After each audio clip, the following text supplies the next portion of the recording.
को सिर्फ ये नहीं मालूम होना चाहिए कि हमको पढ़ना है, हमको ये मालूम होना चाहिए कि हमारा डायरेक्शन क्या है। ठीक है, तो हम तो बहुत बार बोलते हैं, इवन सर लोग भी बोलते हैं, तो एक बार हम चाह रहे हैं कि आज आपको उनसे मिलाया जाए जो आपके इंस्टीट्यूट के हैं और रैंक होल्डर हैं। ठीक है, ताकि आपको ये मालूम चले कि हाँ उनका सक्सेस का जो है वो मंत्र क्या था, वो कैसे किए, और आप लोगों को ये भी बताएं कि क्या क्या नहीं करना चाहिए। क्या करना चाहिए इंपॉर्टेंट है, ये सबको ही बता सकता है, आप सुनिएगा नहीं, लेकिन क्या नहीं करना चाहिए अगर सुन लीजिएगा तो बहुत बेटर रहेगा।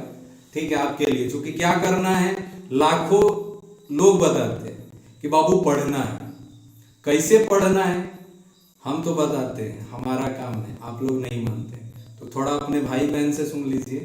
ठीक है, कि वो लोग क्या बता रहे हैं।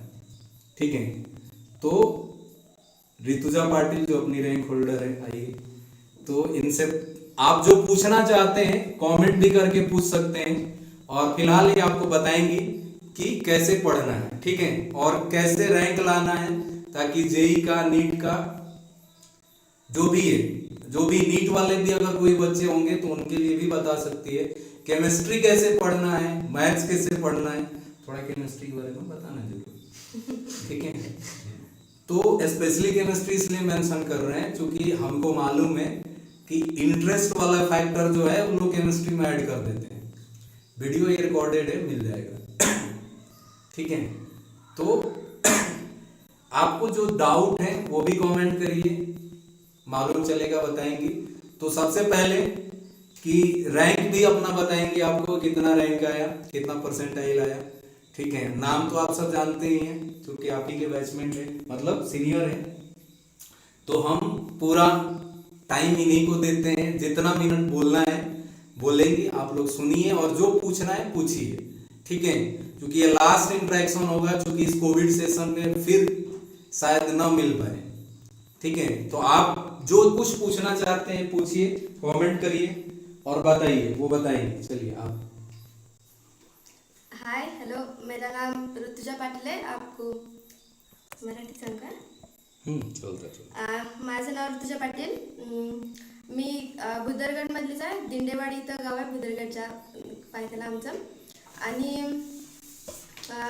मी जेई मेन्स 2020 दिली होती. जानेवारीमध्ये माझा इतकी पर्सेंटाईल आलेली आणि माझी रँक इतकी आहे. आणि 2 वर्ष मी इथूनच स्टडी केलाय, पप्पा पाटील कॉलेज मुदाळ, तिथूनच. आणि तर मी सांगते आता काय काय करायचं आहे ते आधी सांगते. फिजिक्स, केमिस्ट्री, मॅथ्समध्ये सर आपल्या कॉलेजमधून बुक्स आहेतच, ती रेफर करा. आणि त्याच्यानंतर तुम्हाला आणखी कोणती पाहिजे असतील तर ती तुम्ही सरांना विचारून घेऊ शकता. आणि CET-साठी पण, जी मेन्ससाठी पण, ॲडव्हान्ससाठी पण तुम्ही सरांना विचारून बुक्स घेऊ शकता. आणि कॉलेजमधून पण आपल्याला दिलेलीच आहेत बुक्स. आणि जे तुमचे टॉपिक स्ट्रॉंग आहेत त्याला अजून स्ट्रॉंग करा, जे वीक आहेत त्याला, जर तुमच्याकडे आता भरपूर वेळ असेल, 1-2-3 महिने जर असतील तर तुम्ही ते स्ट्रॉंग करा. आणि सुरुवातीपासून सरांना विचारून घ्या कोणते कोणते टॉपिक आपण लवकर कव्हर करू शकतो, आणि ते टॉपिक लवकर कव्हर करण्याचा प्रयत्न करा. स्वतःच्या मनात काय करायला जाऊ नका, नंतर अंगलट येते, एवढंच सांगेन. आणि केमिस्ट्रीसाठी सांगायचं झालं तर केमिस्ट्री तुम्ही ऑर्गॅनिक करा. जरा टफ वाटेल ऑर्गॅनिक, पण पाठ केल्यानंतर सोपं जाते. पाठच करायला लागते, जरासं रट्टा मारायचा पर्याय नाही. केमिस्ट्री ऑर्गॅनिकसाठी, इनऑर्गॅनिकसाठी, फिजिकलसाठी काय तुमचं फिजिक्स मॅथ चांगलं असेल तर फिजिकल होऊन जाते. आणि ऑर्गॅनिक आणि सर जसं सांगताय तसंच करा, सरांना इग्नोर करू नका. म्हणजे आता येत नाही तर सोडून द्यायचं असं काही करू नका. ते तुम्ही सर सांगतात ते सुरुवातीपासून फॉलो करा. आणि कमीत कमी 6 तास तरी रोज स्टडी करा. और कुछ बताइए, आपने कैसे कैसे तैयारी किया, कौन कौन सा बुक फॉलो किया। ठीक, आपने जो किया वो अपना बताइए। ठीक है, आपने कौन कौन सा बुक फॉलो किया। ठीक है, केमिस्ट्रीसाठी मी NCERT फॉलो केलेलं, मॅथ्ससाठी अध्ययन केलेलं आणि फिजिक्ससाठी HC11. HC11 पूर्ण नाही सोडवलं, फिजिक्ससाठी थोडंफार मी एररलेस वापरलेलं, पण मी तुम्हाला रेफर करेन तुम्ही HC11 वापरा. केमिस्ट्रीसाठी दोन्ही वर्षाचं 11वी-12वी दोन्ही वर्षाचं NCERT तुम्ही घ्या, पुस्तकच घ्या, मोबाईलवर वगैरे काही बघू नका. आणि मॅथ्ससाठी अध्ययन पण चांगलं आहे आणि आपल्या कॉलेजमधली पण जी बुक्स आहेत ती पण चांगली आहेत. नोट्स तुम्ही तुमच्या तयार करत राहा सुरुवातीपासूनच. आणि नंतर आता आम्हाला कोविडमुळं वेळ मिळाला, त्याच्यामुळे आम्ही नोट्स काढल्या, पण तुम्हाला वेळ मिळणार नाही, तुमच्याकडे वेळ कमी आहे, त्याच्यामुळे तुम्ही सुरुवातीपासूनच नोट्स काढायला घ्या. आणि सगळ्याच केमिस्ट्री, फिजिक्स, मॅथ्स सगळ्याच शॉर्ट नोट्स पण काढून घ्या, म्हणजे तुम्हाला एक्झामला जाताना डायरेक्ट जरी मध्ये गॅप जरी पडला तरी बरं पडेल. और कुछ जैसे कि कुछ क्या क्या करना चाहिए आपको एग्जाम हॉल में जाने, मतलब एग्जाम हॉल में गए थे तो ऑनलाइन ऑफलाइन में जो भी दे रहे हैं चीज़ है तो उसको कैसे दूर कर सकते हैं, चाहे क्वेश्चन पेपर सॉल्व करते समय क्या क्या चीज़ें ध्यान रखनी चाहिए. क्वेश्चन पेपर सॉल्व करत असताना तुम्ही एक्झाम हॉलमध्ये गेल्यानंतर जे मेन्समध्ये पण आणि ॲडव्हान्समध्ये पण क्वेश्चन थोडे फिरवून विचारले जातात. आपण जे क्वेश्चन सॉल्व करतो त्याचं आपल्याकडे आन्सर असतंच आणि सर पण आपल्याला सांगतात, त्याच्यामुळे आपल्याला जवळजवळ माहीत असल्यासारखं असतं. पण तिथं गेल्यानंतर पूर्ण क्वेश्चन नवीन असतो, आपल्याला काही त्याच्याबद्दल आयडिया नसते, काय नसते, आणि त्याच्यात कुठेतरी छोटीशी अशी एक गोष्ट असते जिथं आपल्याला ती महागात पडू शकते. आणि काय असतं, सुरुवातीपासून आपल्याला सर सांगत असतात इथं एक्सेप्शन आहे आणि आपण ते नोट डाऊन करून घेत नाही, आपल्याला वाटते माझ्या लक्षात राहते, पण तसं नाही होत. 2 वर्षाचा, पूर्ण 2 वर्षाचा, 10वीसाठी पूर्ण वर्षभराचा सिलेबस होता, 12वीसाठी 1 वर्षाचा सिलेबस आहे, पण जेई मेन्स आणि ॲडव्हान्ससाठी नीटसाठी पण तुम्हाला 2 वर्षाचा सिलेबस कंप्लीट करायचा आहे. त्याच्यामुळं कुठल्याही टॉपिकला असं इग्नोर करू नका, सगळं टॉपिक करत जा. आणि एक्झाम हॉलमध्ये गेल्यानंतर जर एखादा फिजिक्स, केमिस्ट्री, मॅथ्स जर तुमचे आहेत तर पहिल्यांदा तुम्ही केमिस्ट्री घेतला आहे तर केमिस्ट्री जर तुम्हाला हार्ड गेला तर त्याचा इफेक्ट फिजिक्सवर आणि मॅथ्सवर होऊ देऊ नका, कारण जर केमिस्ट्री हार्ड गेला तर आपला एक कॉन्फिडन्स लो होतो आणि त्याच्यामुळे आपल्याला मॅथ्सची, फिजिक्सची जी क्वेश्चन म्हणजे येऊ शकतात ती पण येत नाहीत. म्हणजे आपण एखादा टॉपिक घेतला, एखादं एक्झाम्पल घेतलंय आणि आपल्याला कुठेतरी छोटंसं, म्हणजे तिथं कॅल्क्युलेशन जास्त आहे किंवा कुठेतरी फिरवून टाकलंय, एखादा छोटासा पॉईंट आठवत नाही, त्यावेळी आपला कॉन्फिडन्स भरपूर लो होतो आणि त्याच्यामुळं ते एका एक्झाम्पलमुळं पुढचं सगळं आपलं विस्कटतं. त्याच्यामुळं मी सांगेन एका पेपरचा इफेक्ट दुसऱ्यावर होऊ देऊ नका. त्याच्यासाठी तुम्ही जास्तीत जास्त ऑनलाईन पेपर्स, ऑफलाईन पेपर्स सरांच्याकडून घ्या, तुम्हाला नेटवर पण मिळतील, ते सॉल्व करा. आणि मतलब और भी चीज़ें बता सकते हैं, जैसे बुक्स पढ़ते समय कैसे उसको पढ़ना है, NCERT कैसे पढ़ना है, केमिस्ट्री का NCERT कैसे पढ़ना है, चाहे कोई भी आप नोट्स बना रहे हैं, सॉल्व कर रहे हैं तो उसके तरीके क्या होने चाहिए, थोड़ी बहुत जो आपने की है वो बताइए. और आप लोग सुन रहे हो, अगर आपको कोई डाउट है, पूछना चाह रहे हो, आप कमेंट करो, सारी चीज़ें देखी जा रही है तो आप कमेंट करो जो भी आपको डाउट है, क्या आप पूछना चाहते हो, क्योंकि सिंगल इंटरेक्शन का कोई मीनिंग नहीं. अगर ऋतुजा पाटिल यहाँ आई है तो आपके लिए आई है, क्योंकि आप अगर कुछ सीख सकते हैं तो सीखिए, ठीक है. अगर फिर वही इग्नोर करिएगा तो फिर भाई साहब अब हाथ जोड़ रहे हैं, ठीक है, कि आपका रिजल्ट सिर्फ आपके हाथ में ही है, कि आप हाथ जोड़ रहे हो कि पेन पकड़ के लिख रहे हो कि ब्रेन यूज कर रहे हो. यहाँ पर अगर आपको कोई डाउट है, कुछ भी पूछना चाहते हो तो आप पूछ सकते हो, कमेंट करो कि क्या, मतलब ऐसा मत समझना है कि तुम जीनियस हो, तुम अभी IITian नहीं हो, ठीक है, तुम जहाँ हो अभी वहीं हो, तुम्हारा काम है सीखना, ठीक है. अगर तुम कहीं ऐसा सोच रहे हो हम ज़्यादा इंटेलिजेंट हैं, हम क्यों पूछे, तो फिर सल्यूट है आपको, ठीक है, आपके साथ सल्यूट मार देगा एग्जाम भी, हम तो मार ही रहे. तो जो भी कंफ्यूजन है, हमारा जो नेचुरल टेंडेंसी है कि हम अपने आप को सुपीरियर मान लेते हैं, या नहीं मानना चाहिए. हमारे जो भी सीनियर्स हैं उनसे सीखना चाहिए, ठीक है, जो भी गलतियां, जो भी अच्छाइयां थी, वो सारी चीजें जानिए, पूछिए। उससे क्या होगा कि वो कमियां आप में नहीं रहेगी। अगर अच्छाइयां हैं तो वो आए, पर जो कमियां हैं वो नहीं आनी चाहिए। इम्प्रूवमेंट क्या करना है, ये सारी चीजें पूछिए। ये सिंगल इंटरेक्शन विंडो नहीं है कि आई और बग के चली गई। ये टीचर का काम है, सिर्फ आए बग के चले गए। आप कमेंट किए तो भी ठीक, नहीं किए तो भी ठीक, लेकिन यहाँ सिर्फ आपके लिए आई है। तो कमेंट करके बताइए कुछ डाउट है तो, क्या पूछना चाहते हैं, क्या नहीं पूछना चाह, मतलब क्या नहीं करना है, वो सारी चीजें आप किसी भी सब्जेक्ट से रिलेटेड पूछ सकते हैं। सारे सब्जेक्ट के बारे में बोलेंगे, ठीक आहे. चलिए. केमिस्ट्रीसाठी सांगेन, फिजिकलसाठी तुम्ही फॉर्म्युल्यांचं म्हणजे सुरू फॉर्म्युले किंवा एखादी साठी घाला. ऑर्गॅनिकसाठी सांगा तुम्ही रिॲक्शन सगळ्या लिहून काढा आणि आठवड्यातून 2 ते 3 वेळा तुम्ही सगळ्या A to Z सगळ्या ज्या 11वी 12वी सगळ्या रिॲक्शन आहेत त्या वाचून काढा.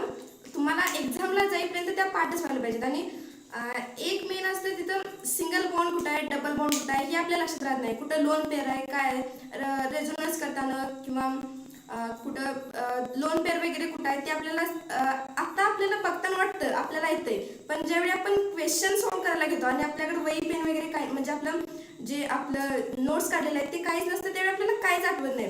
त्यामुळे मी सांगेन तुम्ही ते जास्त वाचा. आठवड्यातून 2-3 वेळा तरी तुम्ही ते सगळ्या रिॲक्शन आणि तिथं कुठे डबल बॉन्ड आहे, कुठं सिंगल बॉन्ड आहे, सगळी त्याची नावं वगैरे सगळं वाचून घ्या. आणि इनऑर्गॅनिकसाठी सांगेन तुम्ही नोट्स लिहून काढण्यापेक्षा NCERT मध्ये एक हायलायटर घ्या आणि हायलायटरनं हायलाइट करून ठेवा. नोट्स काढायला गेले तर ते खूप जास्त होईल. जर वेळ असला तर तुमच्याकडे तर तुम्ही काढू शकता. आणि नोट्स काढत असताना तुम्ही NCERT पण घ्या. एका वेळी एकच पुस्तक घ्या. NCERT पूर्ण वाचून झालं तर दुसरं घ्या. 3-4 पुस्तकं घेऊन त्याच्या पहिल्या NCERT मधला हा टॉपिक, मग ह्याच्यातला हा टॉपिक असं काही करू नका. पहिल्यांदा एक पुस्तक कंप्लीट करा आणि त्याच्यानंतर प्रत्येक चॅप्टर झाल्यानंतर एक 3-4 पानं सोडा आणि दुसरं ज्यावेळी बुक घेणार तुम्ही आणि त्याच्यातून जर काय वाटलं NCERT नाही आहे पण या बुकमध्ये तर ते तुम्ही त्या 3-4 पानांच्यात नोट डाऊन करू शकता. आणि फिजिक्ससाठी पण असं आहे, मॅथ्ससाठी पण असं. मॅथ्सचं फॉर्म्युला वगैरे सगळं लक्षात घ्या. कुठं कुठं कन्फ्युजन होतं त्याला स्टार करून ठेवा. केमिस्ट्रीमध्ये पण एक्सेप्शनसाठी एक वेगळंच पेज घाला, तिथं सगळ्या एक्सेप्शन आणि सगळ्या ऑर्गॅनिक इनऑर्गॅनिकमधल्या सगळ्यांच्या एक्सेप्शन्स नोट डाऊन करून घ्या आणि त्या पण वाचत जा. आणि असं व्हायला नको की शेवटच्या एक्झामला गेल्यानंतर कन्फ्युजनमुळे मार्क गेले, कारण त्याच्यानंतर जर तुम्ही एखादा टॉपिक केलाच नाही आहे तर इतकं काय वाटत नाही, पण एखादा टॉपिक केलाय पण कन्फ्युजनमुळे जर तुम्हाला तिथं कन्फ्युजनमुळे क्वेश्चन नाही आला तर खूप वाईट वाटतं. आणि हे सांगेन सरांचं ऐका, कारण सरांचं ऐका काय होतं आता या वयात जरासं रक्त सळसळत असतं, त्याच्यामुळे आपल्याला काय वाटतंय मला येते, पण असं काही नसते. ज्यावेळी एक्झाम होते त्यावेळी सगळं सळसळतेलं रक्त बंद होते. त्याच्यामुळे मी तरी सांगेन तुम्ही जास्त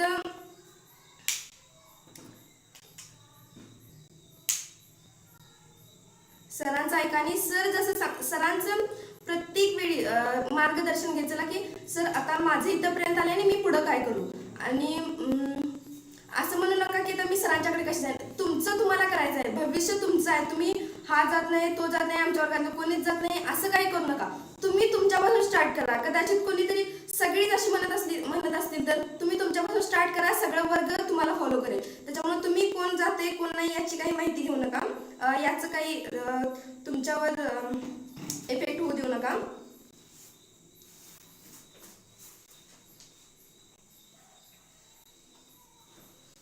केमिस्ट्रीसाठी NCERT बेस्ट आहे आणि NCERT बरोबर कॉलेजकडून जी बुक्स आहेत ती पण चांगली आहेत. आणि मला नाही वाटत कॉलेजकडून नोट्स आहेत त्या सफिशियंट आहेत केमिस्ट्रीसाठी. आणि प्रिव्हियस इयर 3 विषयांचं घ्या, फिजिक्स, केमिस्ट्री, मॅथ्स. आणि ऑर्गॅनिकचं प्रिपरेशन करायचं आहे. ऑर्गॅनिकसाठी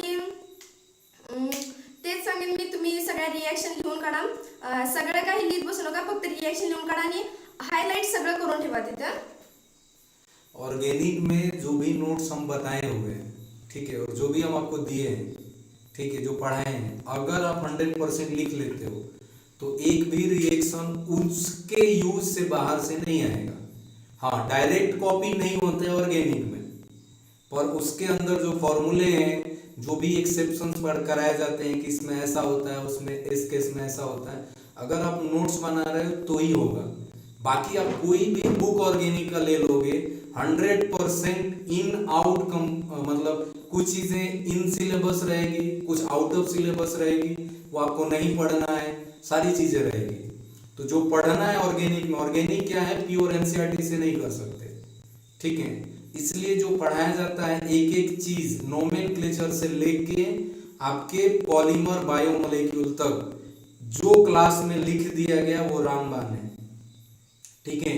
अगर आप उसको लिखे हुए हो तो ही कर सकते हो ऑर्गेनिक, और वो माइंड में है तो ही कर सकते हो, उसके अलावा कोई ऑप्शन नहीं है। बुक्स कितना भी ले लो, उसमें कुछ छोड़ना है, कुछ पढ़ना है। कोई भी ऐसा बुक नहीं है जो प्योर जेईई मेन के लिए, प्योर एडवांस के लिए, कहीं मिक्सअप है, प्योर नीट के लिए भी नहीं है बुक।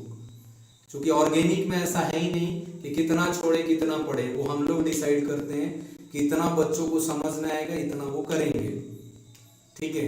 क्योंकि हमारा ऑर्गेनिक जो है वो थोड़ा कॉम्प्लेक्स भी है, हम लोग उसको सिर्फ अपने लिमिटेशन में, दायरे में, उसको बोला जाता है ना कि जो हमको आता है या जो हमको आ सकता है, हम उसी रीजन पे फोकस करते हैं, ठीक है। केमिस्ट्री के अलावा जैसे मैथ है, आपको क्वाड्रेटिक इक्वेशन आता है, ए में अगर कुछ भी रहे, बी कुछ भी रहे, आप सॉल्व कर सकते हैं, लेकिन ऑर्गेनिक में वैसा नहीं है, ठीक है। तो इसलिए जो नोट्स बताएंगे हम उतना ही करना है, पहले का भी नोट्स, आगे का भी नोट्स। ऑर्गॅनिकसाठीच नाही, सगळ्यासाठी मी सांगेन, सर सांगताय ते प्लीज ऐका. नाही ऐकल्यानं नंतर पश्चाताप करायची वेळ यायला नको आणि नंतर त्याचा खूप त्रास होतो. त्याच्यामुळे सर काय सांगताय ते ऐका आणि सरांचं प्रत्येक ठिकाणी मार्गदर्शन घ्या. मी फक्त एवढंच सांगेन, सरांचं प्रत्येक ठिकाणी मार्गदर्शन घ्या.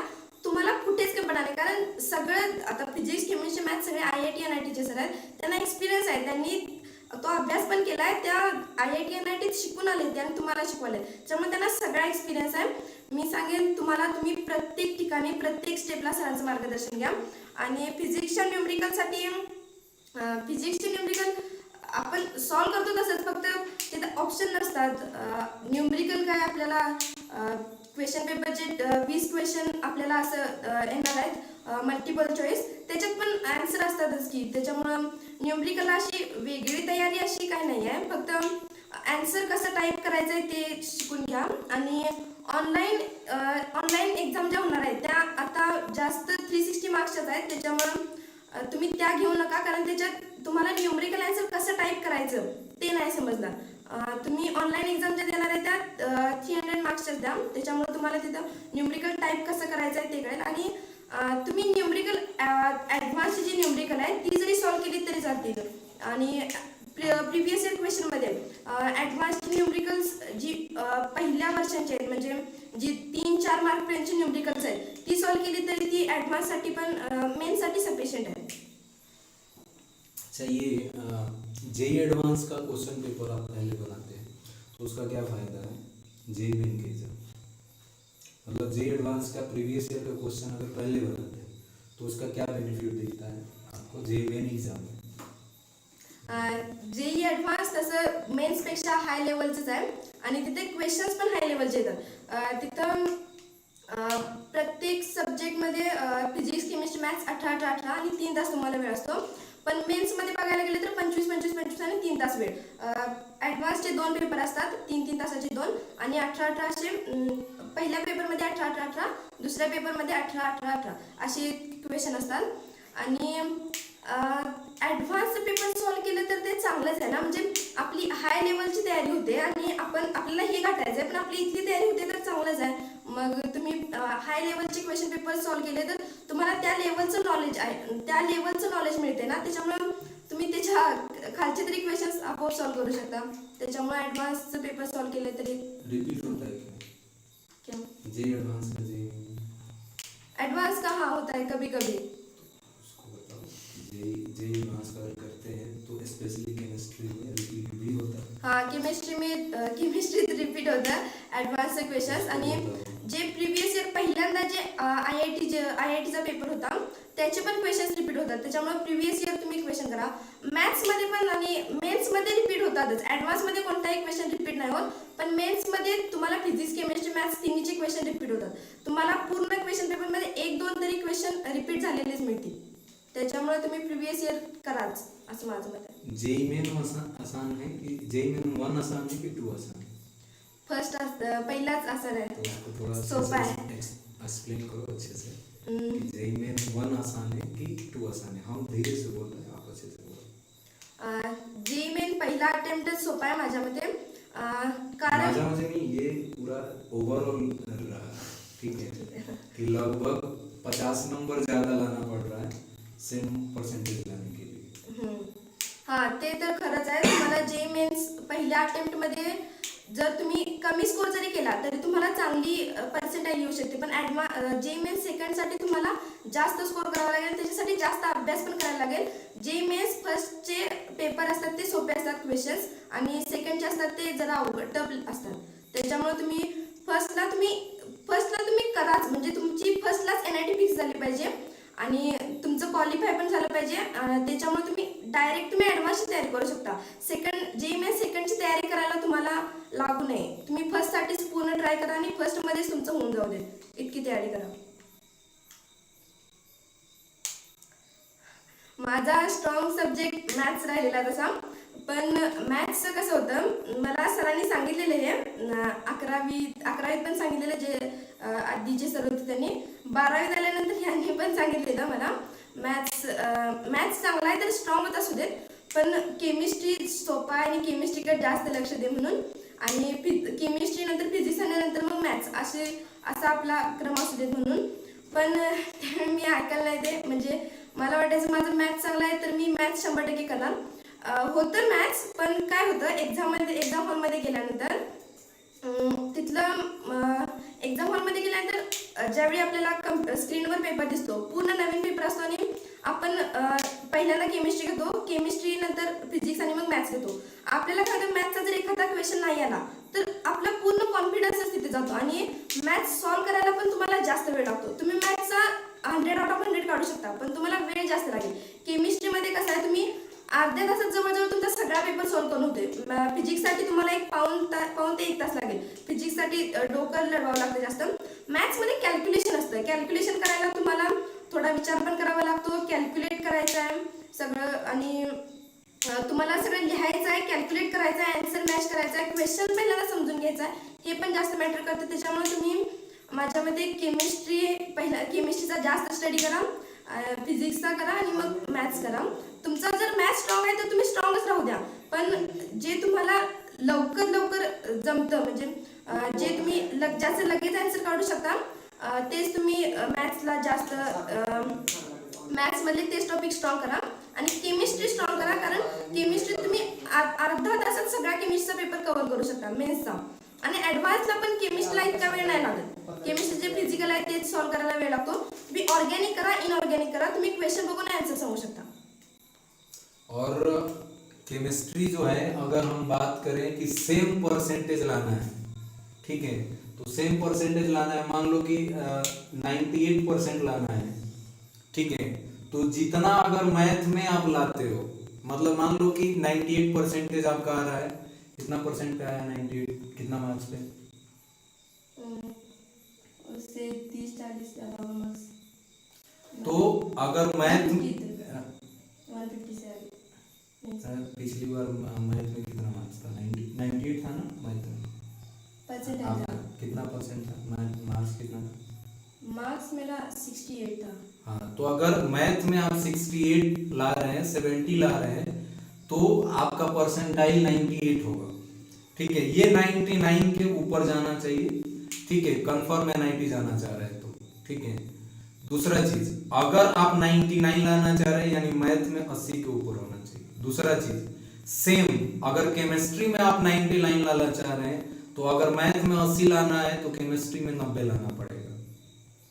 ठीक है, फिजिक्स में आपका 80-85 पे भी चल सकता है. ठीक है, चूंकि परसेंटेज का क्या है कि परसेंटाइल जो बन रहा है ओवरऑल परसेंटाइल डिसाइड होता है कि कितने बच्चे कितना मार्क्स लाए. तो मार्क्स केमिस्ट्री में जल्दी आता है और ज्यादा आता है, कम टाइम में ज्यादा आता है, इसलिए ज्यादा लोग स्कोर करते हैं। खैर ये हम बताएंगे, लेकिन ऑन एन एवरेज अगर हम बताएं तो अगर आप 50-55 मार्क्स मैथ में ला रहे हैं, 60-50 या बोल सकते हैं 65 तक फिजिक्स में ला रहे हैं और 70-75 केमिस्ट्री में ला रहे हैं, तो सबका परसेंटाइल सेम आएगा। मतलब 70 नंबर केमिस्ट्री का, 60 नंबर फिजिक्स का, 50 नंबर मैथ्स का सेम परसेंटाइल देगा। तो इस टाइप का रेशियो आपका मेंटेन रहना चाहिए अगर सेम परसेंटाइल लाना चाहते हैं तो, ठीक है। और सेम परसेंटाइल का बहुत इफेक्ट होता है, एक में ज्यादा है दूसरे में कम है तो वो डिक्रीज हो जाएगा परसेंटेज। दूसरा, और भी अगर कोई क्वेश्चन है तो लास्ट 1-2 मिनट बोलेंगी, ठीक है। तो जल्दी कमेंट करके बता दीजिए जो भी बच्चा होगा। नहीं है ठीक है, तो लास्ट में कुछ ऐसा बता दीजिए जैसे कि पर डे के बेसिस पे कितने क्वेश्चंस करने चाहिए केमिस्ट्री में, फिजिक्स में, मैथ में ऑन एन एवरेज। केमिस्ट्री मतलब आप अपने हिसाब से बताइए, ठीक है। 70 ते 80 दरम्यान तुम्ही रोज करा, म्हणजे त्यामध्ये तुम्ही प्रिव्हियस इयर पण करा, तुम्हाला प्रिव्हियस इयरसाठी एररलेस पण मिळू शकतं, पण त्याच्यापेक्षा प्रिव्हियस इयरच चांगलं होईल। आणि तुम्हाला जे कॉलेजमधनं बुकलेट मिळाले त्याचं पण करा, आणि रोज सर स्टडी देतात तो करा, आणि केमिस्ट्रीमध्ये ठेवा। त्याच्यामुळे तुम्ही केमिस्ट्रीचं पुढं पुढं जाताय तर तुम्ही मागच्याला मागच ठेवू नका, मागचं पण पुढंच घ्या। मॅथ्सचं कसं होतं, तुम्ही जर एखादी तुमचं लॉजिक लक्षात आहे तर तुम्ही त्याच्यावर पुढे जर तसाच क्वेश्चन आला, जरी तुमचं विसरलं असलं, लॉजिक तयार करू शकता। केमिस्ट्री तसं नाही आहे, केमिस्ट्रीचं कन्फ्युजन झालं तर कन्फ्युजन मध्ये आपण काहीच करू शकत नाही, आणि आपण 100% तिथं चुकीचं आन्सर करून येतो, आपल्याला बरोबर आन्सर तिथे देताच येत नाही। त्याच्यामुळे केमिस्ट्रीचं आपल्याला लक्षातच ठेवायचं आहे, तर आपण सारखी रिव्हिजन करा। 70% ऑफ द टाइम, चूंकि आप लोग अभी 11th में नहीं है, 12th में है, ठीक है। तो 12th में है तो 12th वालों को 70% केमिस्ट्री का रिवीजन पे फोकस करना है और 30% टाइम नए टॉपिक पे पढ़ना है। मतलब अगर डेली आप 90 मिनट पढ़ रहे हो, मतलब 1 घंटा पढ़ रहे हो, तो 70 मिनट का रिवीजन करो, 30 मिनट का न्यू टॉपिक पे स्टडी करो, ठीक है। 70 मिनट के रिवीजन में कोई भी चैप्टर हो सकता है प्रीवियस ईयर का, करंट नहीं होना चाहिए, हो गया। और कोई क्वेश्चन है? नहीं है, चलिए थैंक यू, बहुत बहुत थैंक यू आपका, आप आए हमारे बच्चों को गाइड किए, ठीक है। और आप लोग भी थैंक यू बोलिए, ठीक है। मिलेंगे फिर, हम लोग भी मिलेंगे, और अगर क्लास खुलेगा तो फिर से ऋतुजा पाटिल मिलेगी। आज के लिए इतना ही, फिर मिलते हैं, थैंक यू।